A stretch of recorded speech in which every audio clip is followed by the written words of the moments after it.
2.5 సంవత్సరాలుగా కేసీఆర్ ను కేటీఆర్ ని ఏడికి పోయినా 100% మాట్లాడిండు, తిట్టిండు. స్కూల్ పిల్లల దగ్గర పోతే కూడా అదే మాట్లాడిండు. కానీ ఈ మధ్యన స్ట్రాటజీ మార్చుకొని ఇద్దరు కిషన్ రెడ్డి ఈయన బదులుకొని, అరే నువ్వు వాళ్ళని తిడితే వాళ్ళకే చూస్తున్నారు జనమంతా, నీ వ్యతిరేకం వాళ్ళంతా అలకాడికి పోతుండ్రు, నన్ను తిట్టిపోయాయని చెప్పి ఆయన బతలాడితే ఈయన తిట్టుకుంటున్నాడు.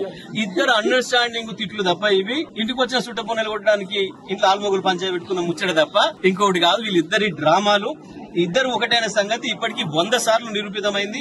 ఆఖరికి సొంత పార్టీకి ద్రోహం చేసి పాపం మొన్న మీనాక్షికి సీటు పోగొట్టిందే రేవంత్ రెడ్డి, ఈయన పోగొట్టలేని విషయం అధిష్టానం కూడా గమనించింది. బండి సంజయ్ కొడుకు విషయంలో ఏ రకంగా దాచిపెట్టిండో రేవంత్ రెడ్డి మనకు స్పష్టంగా అర్థమైంది. అన్నిటికీ మించి బడేబాయ్ చోటబాయ్ కన్ను కొట్టుకొని సాగే చేసుకున్న సంగతి మొన్ననే బేగంపేటలో చూసిరు. దేశ ప్రజలందరూ, రాష్ట్ర ప్రజలందరూ ఈ దొంగ మాటలు ఎన్ని మాట్లాడినా చెల్లవు.